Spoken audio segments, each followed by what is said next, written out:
Welcome to YouTube channel. ഇന്ന് കാണാൻ പോകുന്ന ഉമ്മയുടെ കൃഷിയാണ്. ഇത് കണ്ടോ, കോവയ്ക്കാട് ഇത് എന്നിട്ട് വെള്ളരിക്കുണ്ട്. ഒരു ചാറുണ്ട് വെള്ളരിക്കാട്.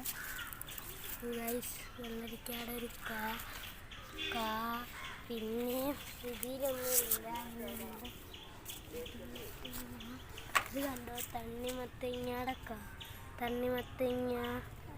പിന്നെ അവിടെയും ഉണ്ടൊരു വെള്ളരിക്ക.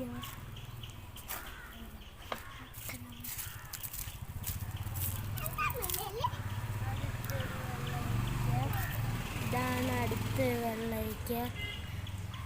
ഇവിടെ ഒരു കുഞ്ഞു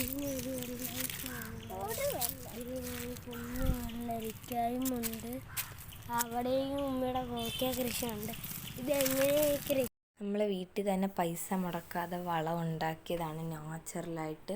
വേറെ ഒന്നുമില്ല. നമ്മുടെ വേസ്റ്റൊക്കെ തന്നെ വെളിയിൽ നമ്മൾ കരിയിലൊക്കെ ഇല്ലേ വീടിൻ്റെ വാതിൽക്ക് എന്തായാലും ഇല വരും.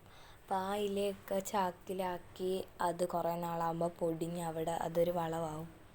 പിന്നെ അല്ലാതെ നമ്മൾ കുക്ക് ചെയ്യുന്നതിന് മുമ്പുള്ള വേസ്റ്റൊക്കെ ഫുഡിൻ്റെ അങ്ങനെ, അതായത് വെജിറ്റബിൾസിൻ്റെ അതിൻ്റെയൊക്കെ വേസ്റ്റ്, തൊലിയും കുരുവും അതുമൊക്കെ അത് ഇതേപോലെ ഒരു ചാക്കിൽ കൊണ്ടിട്ട് കുറേ നാളാകുമ്പോൾ അത് അഴുകി ഒരു കറുത്ത പൊടി പോലെ ആയിട്ട് അതിലൊരു സൈസ് പുഴു വരും.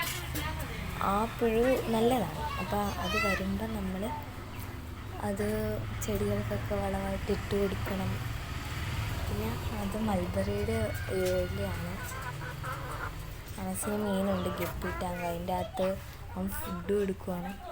പിന്നെ നമുക്ക് 2 കോഴിക്കുഞ്ഞല്ല, കോഴിയാണ്. ബാക്കിയെല്ലാം ചത്തുപോയി.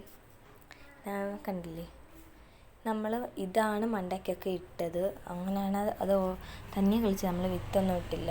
അത് വഴുതനങ്ങയുടെ ചെടിയാണ്. നമ്മൾ വിത്തൊന്നും മണ്ടയ്ക്ക് ഇട്ടിട്ടല്ല അത് കിളിച്ചത്. നമ്മൾ കഴിച്ചതിൻ്റെ കുരു അതിൽ കിടന്നത് തന്നെ കിളിച്ചതാണ്. നമ്മളൊന്നും ചെയ്തില്ല. പിന്നെ ഇത് കിളിക്കാൻ തുടങ്ങിയപ്പോൾ വെള്ളം ഒഴിക്കാൻ തുടങ്ങി. അങ്ങനെ ഇതിൻ്റെ അകത്ത് തന്നെ